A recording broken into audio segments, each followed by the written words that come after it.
Hey y'all, I'm Susan Boles. I'm the author of the Lily Gale Lambert Cozy Mystery Series. It's a series that's set in the fictional town of Mercy, Mississippi, and that is in North Mississippi, located not too far south of Memphis, Tennessee, just to give you kind of a geographic location on where it is. This series, there are currently 4 books in the series, and it's a multi-generational series. The main character is Lily Gale Lambert, for whom the series is named. She's about 50. She's come back to her hometown that she left when she went away to college. She's living there in a home that her grandparents left her. And she hangs out with her best friend Dixie. They've been friends since they were babies and always kept in touch.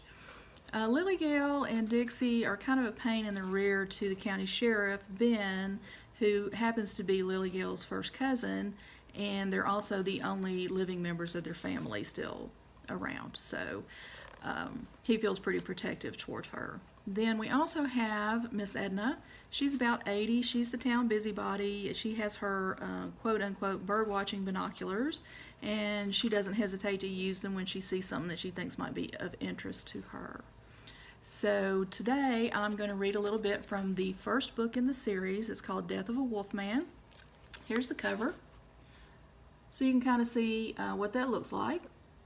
And I'm going to read the back copy, and then I'm going to read a little bit from the first chapter. So the back copy, Lily Gale, oh goodness, I can't see. Let me put my readers on. Okay, here we go, much better.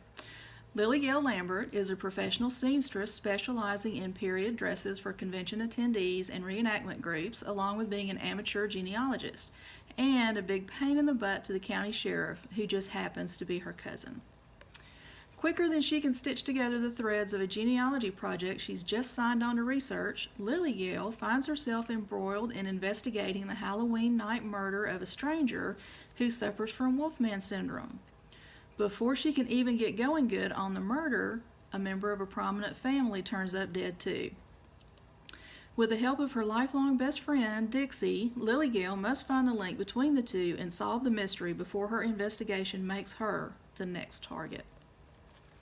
All right, so we're going to read a little bit from the book. I'm going to read from the scene where Lily Gale and Ben discover the dead guy out in the woods. That's a werewolf. Ben shot me a scornful look. Get a grip on yourself, Lily Gale. There's no such thing. Besides, it's Halloween. It's got to be a costume. I looked at the body lying on the damp autumn ground, lit only by Ben's flashlight. Sure looked like real fur to me. Of course, I didn't have any experience with werewolves, but I'd read a lot about them over the years, and this looked like the real deal. Shivering despite my warm jacket, I let my eyes wander around the clearing. It didn't help. Way out here in the middle of the woods, darkness cloaked the area. Ben's flashlight looked like a tiny spotlight on a huge stage, but the star performer lay dead in its glare. We'd been arguing in a companionable way about what to have for dessert when Ben's dispatcher called to let him know someone had made an anonymous 911 call. Maybe it had been a bad idea to come out here, but I thought this would be a lark. Something to laugh about with my girlfriends, and I knew Ben thought it had been a prank call or he'd never have let me come along. I glanced again at the body. Nope, no prank here. An eerie little shiver tried to work its way up my back. Tensing my muscles, I held it off. Not scared, are you? Asked Ben. Of course not. No way would I admit to a possible big case of the willies trying to sneak up on me. The hair at the nape of my neck started to do that creepy, crawly thing that happens when someone's watching me. Don't be silly, I told myself. There's no cover this time of year. You're just letting your imagination run wild. Nevertheless, I shivered. You cold? Ben shrugged out of his jacket, handed it to me. I handed it back. I'm not cold. It's just a little eerie out here with a dead body in the middle of nowhere. Ben shifted his weight, his light doing a disco through the trees as he slipped on dead leaves underfoot. Why don't you go on back to the car? It'll be warmer there and I won't have to worry about you messing in the crime scene. What's that supposed to mean? I never mess in your crime scenes. Even though the light was dim, I could still see Ben roll his eyes. Don't get your dander up. You know what I'm talking about.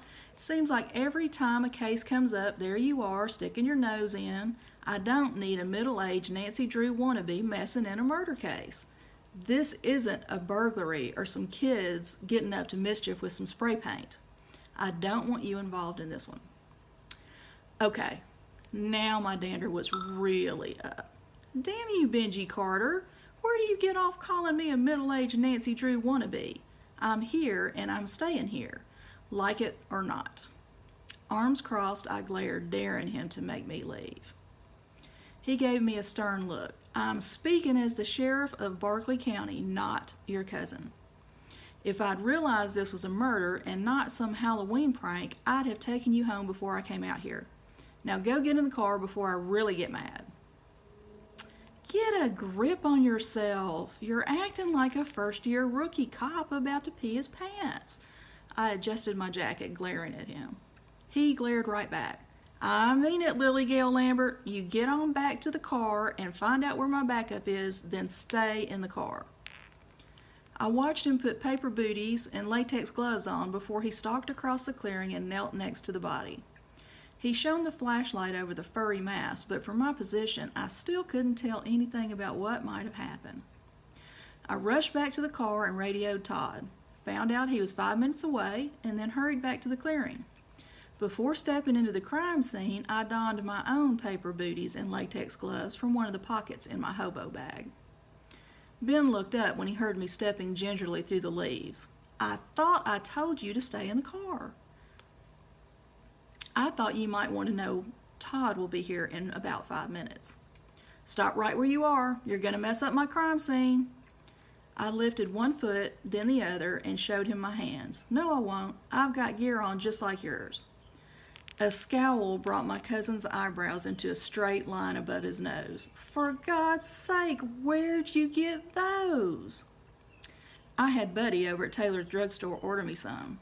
I always knew they'd come in handy someday. It looks like that day has arrived. I moved a few steps closer, wanting to get a better look. So that's a scene from early in the book, and I hope y'all are intrigued enough to go over to Amazon or Barnes & Noble or Kobo or Apple and order the book and see what the rest of the story is. Thank y'all so much for taking the time to listen to this podcast. Bye-bye.